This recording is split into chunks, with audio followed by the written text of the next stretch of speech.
Hey guys, it's Chris here, just bringing you a video. Today I wanted to talk about a big near miss, I guess you could say, with a couple of my birds. About killed them. I went on vacation for the last week, and when I came back, it was kind of scary. So I'm gonna show you guys what happened there. Also gonna show you how I make my egg food and talk to you why my bird room is so messy right now. Good reason for it. Real quick, I'm gonna show you a quick video of a bird store that I went to in California. It's called Magnolia Bird Farm. So I'm gonna send you to that right now, and then we'll come back and show you some of the things that happened with my birds while I was gone and what I put in the egg food and make, and give you a quick update on the birds. Well guys, just wanted to show you a quick video here. We're in California in the Magnolia Bird Farm. If you guys have ever been to this place, it's pretty awesome. They got a huge variety of birds. Got a bunch of canaries here, variegated canaries. It's like we got some weavers and some blue jays in here. Got a pretty wide variety of finches. There's a bunch of zebra finches. So we got some black cheeks in there, some normals, a couple canaries. Love to get me some more black cheeks. You guys are pretty awesome. Bunch of wax bills in here. Looks like we've got some orange breasts, some red-billed fire finches. Looks like some bronze wing mannequins. I think that's about what all they got in there. Pair of golfing cockatoos. Whoa, what is it? No way. Okay, we'll go look at it. Okay, hold on.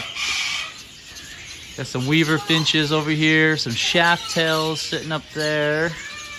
Love to get me some more shaft tails. I'm taking a bath down there. Looks like we got some green singing finches. My kids want me to come over here. They're pretty excited. They love birds just as much as I do.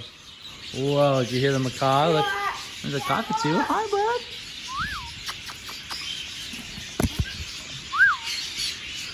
bud. You about got me. Don't stick your finger in there.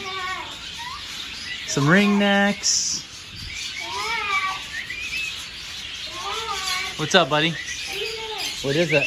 Oh, there's a bunch of Mikeys. Got all the cockatoos. Sorry, phone's a little crazy right now. Just wanted to give you guys a little sneak peek of such a cool place. Got lots of seed. Got a lot of seed varieties you can choose from. A bunch of cages inside. It's a really great place. So, pretty awesome. Here's our buddy. Go a hyacinth macaw. Can I try to pet you? Just pet really soft. Go down.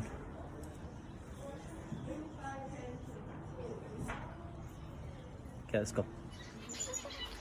Alright guys, I'm back. Hopefully you enjoyed those videos. They're pretty short and quick, but Magnolia Bird Farm's it's a great place. They usually have a huge variety of birds. Now we are at the end of the bird season, coming winter time right now. So they didn't have a huge selection. Usually they have a lot better selection of finches, for like Gouldian finches and some more wax bill options and stuff like that, or African finches. But you get what you get, you know. That's what happens. But love that place. I only showed you the bird side, where I was petting the hyacinth macaw. They have a huge section of cages, and then they have a really big section of seed, and you can create your own seed, and that's something that's really cool there, is creating your own seed. And so real quick before I get into the birds, just wanted to show you the egg food. I already gave out their egg food, so I've had a lot of people ask what I put in my egg food. So today was really simple. I put a hard-boiled egg. I put 2 leaves of romaine lettuce, a bunch of celery leaves, a half a stick of carrots. Let's see here. And then I have some dried egg food, some gourmet egg food that I give my birds. And I'm looking to try and find this product so I can put it on my website. So if you guys want to try this product out, you can go on my website and order it from there. So my egg food changes constantly. It's what's available in the supermarkets. Any dark greens are really good for your birds. Every once in a while, I'll cut up some apples or I'll cut up a couple oranges. The finches don't so much like the oranges, but my hookbills do. They like the fruit a little bit more. And the canaries, they really enjoy fruit, apples, bananas, that sort of thing. So that's what I give them. You can see I've given them the egg food. They love the egg food. They will always go straight for it. And one of the reasons is, especially for these guys, you know, they have 4 chicks in the nest. These guys are young, trying to get big. Eggs have a lot of protein in it. The dry egg food I put in has a lot of beneficial nutrients, and they love that sort of thing, and so they go straight for it every time. And so, just something to keep in mind.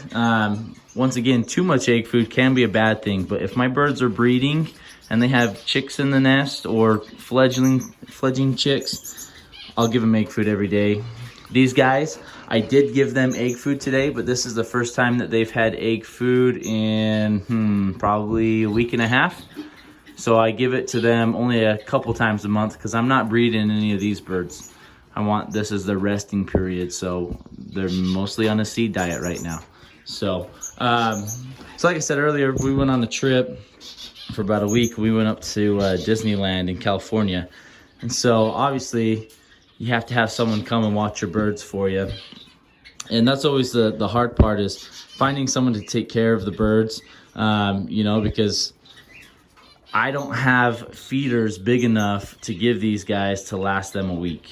And to be honest with you, I wouldn't feel comfortable leaving these guys for a week. And so that's one thing that you have to take into consideration when you have any pet, really, is can you take it with you? If not, who's going to take care of it? And so I have some guys close by that usually take care of my birds when I leave, and they usually do a really good job. I trust them. I make sure that they are given seed and water. And I have 3 different types of seeds because I have large birds, small finches, canaries. So I have different seeds, and I try and number them all so that they all know what seeds go where, and try and make it as simple as possible. And so that's one thing that we have here. But one thing I noticed when I got home, first thing I did when I got home was I checked on the birds. And this little gal, this is my hen, Gouldian. She's the mom to the chicks. Look, they're trying to ask her for some food. I came in and she was all fluffed up and literally looked like she was almost on her deathbed. And I was like, oh, crap. So I hurried and got my heat lamp, threw it on her, gave her some additional heat. And it's been really cold lately. We've been getting down to like 13, 12 degrees at night. This last week, it even snowed a few days ago. Like, winter came really, really fast. And of course, it came while I was on vacation. And so we did make sure that I had heat in the shed, that the birds were warm. But her cuddle bone had slipped down through the cracks, and she became egg bound because she was starting to lay again in her nest. That's right there. And so honestly, I thought I'd lost her. And the people that fed the birds, they don't know what to look out for. They don't own birds. They just know that they need to give them seed and water every day. They don't know if a bird starts to look ill or not, and that sort of thing. So I totally don't blame them at all. But that's just kind of what happened. And so hurrying through, I threw in some heat for her, and then I also gave her some liquid calcium. Let's see here, pull it out here.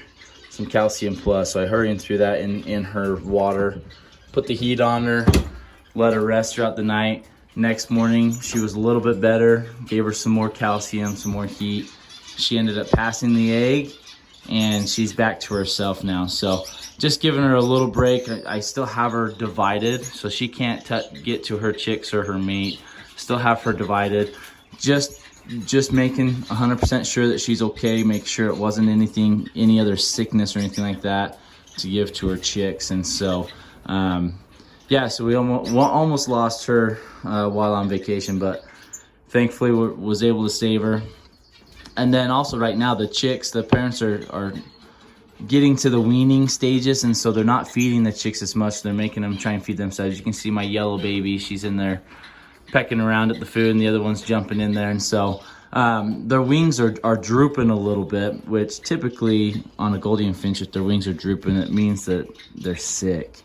But with these babies, it's just mom and dad aren't feeding them as much, so they're hungry, so they're trying to eat and trying to learn how to eat on their own. And that's mom and dad's way of weaning them. You know, they don't feed them as much, and so that forces the babies to learn on their own how to eat. And so not super worried about them. I also have the heat lamp up here too, and it can hit them right there on this perch, and so not too worried. I think they'll be just fine going in. So yeah, kind of a close call with them. Then we have my zebra finches down here. This is my English pair. They have their four chicks in the nest, and they're actually doing really well. We'll open it up here, let you guys take a peek in there. So looking good. All four still doing well. Mom and dad are keeping the crops full, so they're pounding the egg food, getting there. So one of the reasons why you guys can see that my bird house is a mess, one of those reasons why is I haven't cleaned them yet, is my shaft tails have laid eggs and have started to sit. So we'll show you their eggs. Okay, so she's got what, 6 eggs? In the past shaft tails that I owned, they were pretty shy, pretty sensitive. If I came in and cleaned the cages and stuff, they would stop sitting on the eggs. So I probably won't be cleaning my cage for the next couple weeks, or if I do, I'm gonna try and be as less invasive as possible to not scare these guys and push them off the nest. And so that's kind of where we're at with them. That's why the bird shed is as dirty as it is right now, to be honest with you. So I'm hoping that they'll sit. I come in at nights and she's on the nest. She doesn't sit super tight while I'm in here. So I'm hoping that she's sitting on the eggs during the day. We'll see. This is my first time with the pair, so we'll keep an eye on them. They've been eating their cuttlebone quite a bit, and I've been giving them some liquid calcium as well. So hopefully we'll get some promising things from them. You can see she's sitting there at the entrance of the nest, wanting to go in and sit. So have my other Gouldian pair down here. They haven't laid eggs yet. Usually if I put the Gouldian finches in a new home, it takes 2 to 3 weeks before they settle down and start laying eggs. So I'm not expecting any eggs from them, probably at least for another week. So we'll get them going. Excited for that. Have my zebra finch pair here. I actually just ordered a nest box, so it's the same nest box that I have on my website.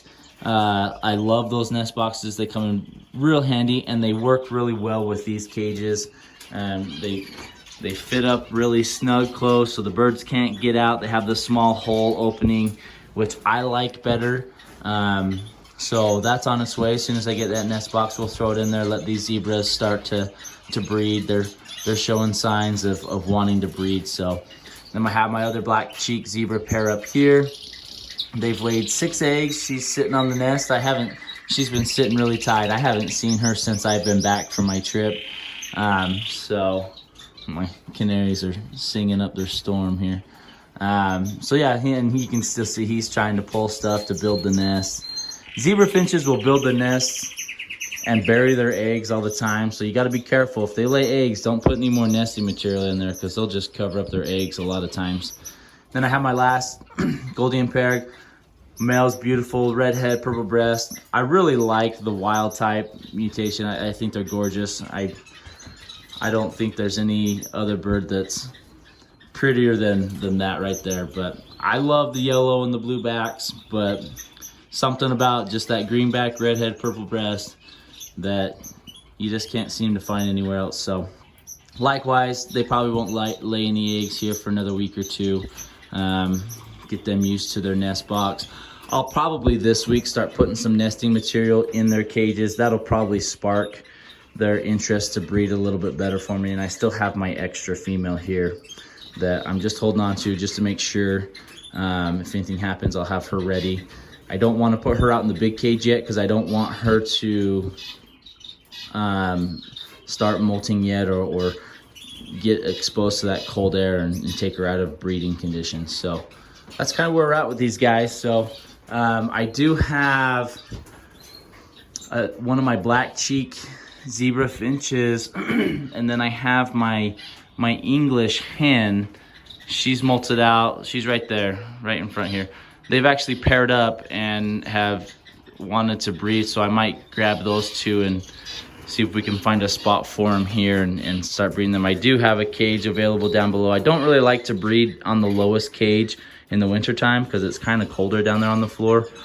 So we'll see if we can move some birds around and make something happen, or we'll let you know. And so that'll be my next video. Is I've had a lot of people asking to do a simple breeding zebra finch video, so I'll grab that pair probably and we'll introduce them to the cage and we'll kind of do a step-by-step walkthrough of what I do to breed the zebra finches, get them ready, nest boxes that I use, nesting material that I use, signs that they show of when they're ready to breed or they want to breed, that sort of thing, and kind of get it going there. So kind of like a breeding zebra finches 101. So hopefully you guys will enjoy that. Hopefully it'll help some of you out, and appreciate you guys watching. Thanks for all the comments. Love chatting with you guys. Love swapping information back and forth, learning off each other. So hopefully we'll get some success here with the shaft tails. Really hoping that she'll sit, and excited to show you the English zebra finch babies when they come out, show you their size difference. Hopefully we get some really good size with them, and also the new black cheek zebra finches that we're breeding. Hopefully we'll get some really cool colors with them, and I'm really wanting to introduce the black cheeks into the English zebra finches and try and keep that same size but introduce the black cheeks. So that's the goals for the next year. See if we can make that happen. So appreciate you guys watching. Hopefully you guys have a great Friday, and we'll see you next time.